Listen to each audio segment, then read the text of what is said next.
Hello, Spilling the Sweet Tea fam. Welcome back to my channel. Today I'm spilling the tea on how to make this big back baked ziti boat. Let me show you how it's done. The first thing you want to do is make your sauce. So to a large skillet, you just want to add some onions. I just diced up one large onion and added it to my pot.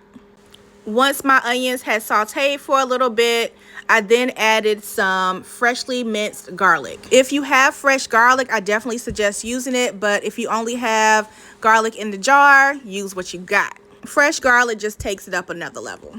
Once your garlic has softened, you just want to add your ground turkey, or you can use ground beef. Baby, I'm using ground turkey because that's what I had, and I'm also adding some Italian sausage. I think I used mild here, but hot would be good. I don't know why I could not get the paper off of this sausage. This thing was killing me.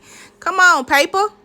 Now that you have all of your paper off, all you want to do is just crumble up your ground turkey and your ground sausage and brown it. You can use whatever combination of meats you like. I know a lot of people like ground beef, ground pork. You can do whatever you like. I just happen to have ground turkey and some ground Italian sausage in my refrigerator. And baby, one thing about me, I'm gonna use what I got.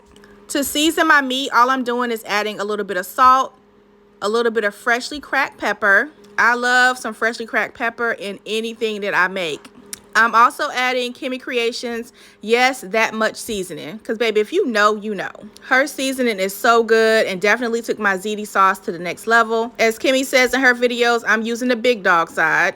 Now, all I'm going to do is incorporate my seasonings into my meat and let it cook down and brown a bit. Once your meat has browned, you want to add 2 cans of crushed tomatoes. Baby, I don't know about you, but my mama always taught me to wipe off my cans before I open them up. Honey, you don't know what's crawling around in them grocery stores or who's picking up what. Of course, I'm doing a little happy dance because I just got this new can opener, which I am loving. Your girl has had an old school can opener that sat on my countertop for years. So I love this new one because I don't have to put anything on my countertop. I could just store this in one of my kitchen drawers. I'll have the link to my Amazon storefront in the caption. Finding little kitchen gadgets like this really make me happy. I love being more effective and efficient in the kitchen. I collect so much stuff because I cook so much. So this was great because I don't have to have a lot of clutter on my countertops. And it's battery operated, one less thing to charge. Once your meat has browned and looks a little bit like this, you want to add 2 cans of crushed tomatoes. Now give everything a good mix until everything is nice and incorporated.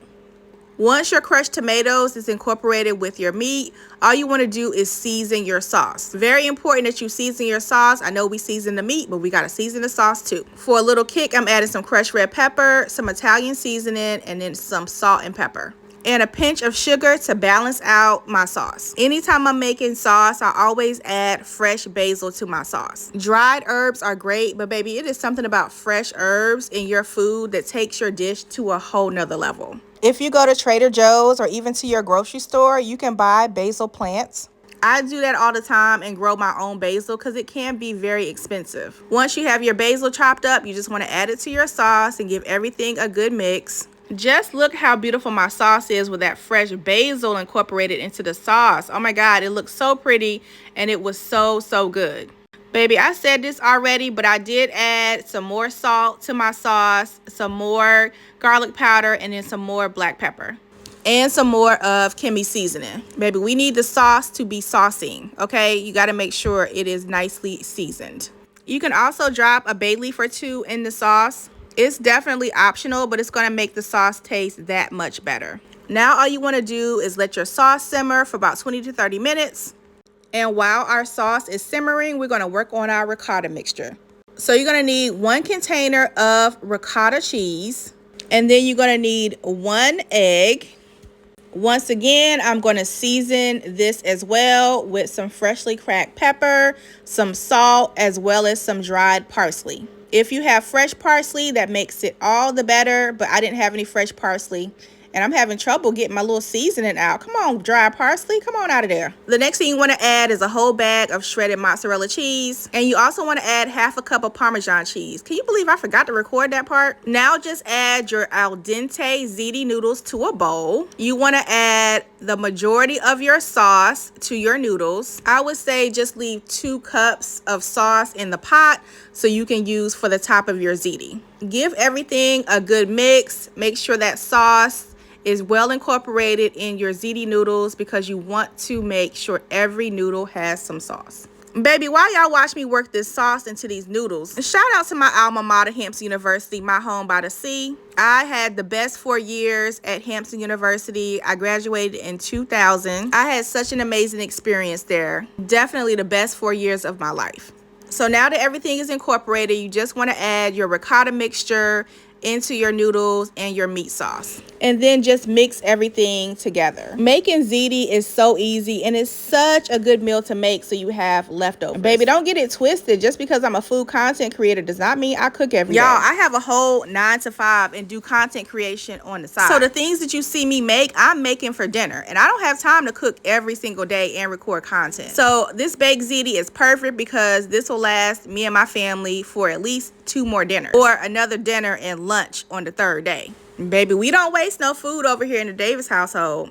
Now, baby, once you have this baked ziti well combined, you can just spray down a Pyrex dish and add the ziti to the Pyrex dish and bake it like you would do a lasagna. But we are making a big back version of baked ziti, and we are baking this baked ziti in Italian bread. Yes, ma'am. Yes, sir. We are doing this. I am hollowing out some Italian bread, and I'm going to bake my ziti in the middle because I'm gonna have some garlic bread on the side anyway, so I might as well bake the ziti in the bread. Y'all, I'm a busy working mom, so this is just saving me a step, honestly.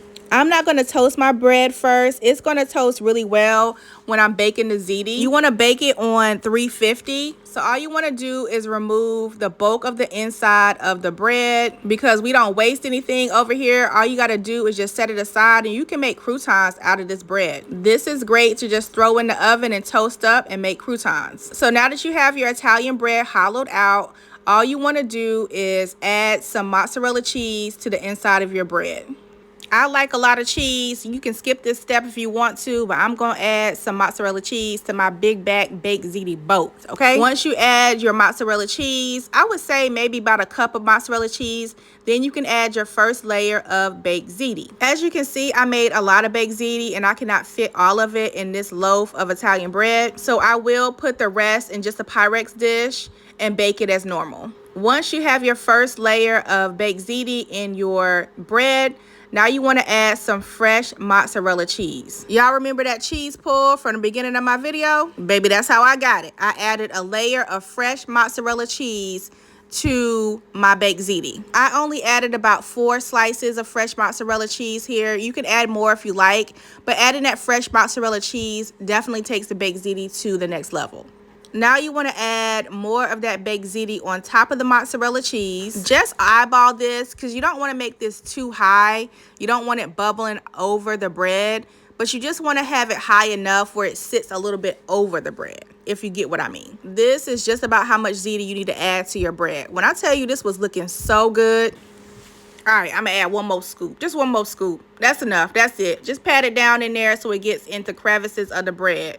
Now you want to add that remaining meat sauce on top. Like I said, I kept out about 1.5 cups to 2 cups of meat sauce. You just want to add it on top, just like that. And then you want to add more shredded mozzarella cheese to the top of that. If you're lactose intolerant, baby, you might want to keep on scrolling and not watch this video because this recipe has a lot of cheese. Or just get you some Lactate and eat and enjoy. So once you have all of your cheese on, you can also add some Parmesan cheese to this. I feel like I did, but I didn't film it. Just, to give it a little crust on top. You can add some Parmesan cheese. For my bread, I just added more of Kimmy Creation seasoning to some melted butter and then added some parsley flakes. I gave everything a good mix and then just brushed on that butter mixture all over my bread. I kind of feel like I should have done this before I added my ziti to my bread, but I am making this for the first time, and the next time I make this, I will definitely do that. But we made it work. We're going to make it do what it do over here in the Spilling the Sweet Tea kitchen because that's what we do. The bread definitely got nice and crispy. So it was great when I ate the ziti with the bread that the bread was nice and crispy. And then I had that delicious baked ziti inside. Now, baby, I was buttering for a minute because this loaf of bread was pretty massive. And I wanted to make sure I got all of that butter all over the bread. Once you've gotten all your butter all over your bread, the next thing you want to do is bake your ziti. I baked my ziti on 350 This is how it looked before going into the oven. When I tell you this thing was looking some kind of good. Look at that butter just glistening on that bread. Y'all see it? Now, this is what my baked ziti boat looked like once it came out the oven, baby. When I tell you this was so good. This was definitely a 10 out of 10. Normally when you make pasta, you're going to have bread with it. So why not bake the pasta in the bread? Genius. Y'all already know I got to show y'all what it looked like on the inside. Baby, when I tell you it was giving, oh my God, it was so good. I really hope you guys enjoyed this video. Make sure to like and subscribe. And to get more recipes from me or to grab my cookbook, just go to my website, www.spillingthesweettea.com. Thank you guys for watching, and I'll see you in the next video. Bye, y'all.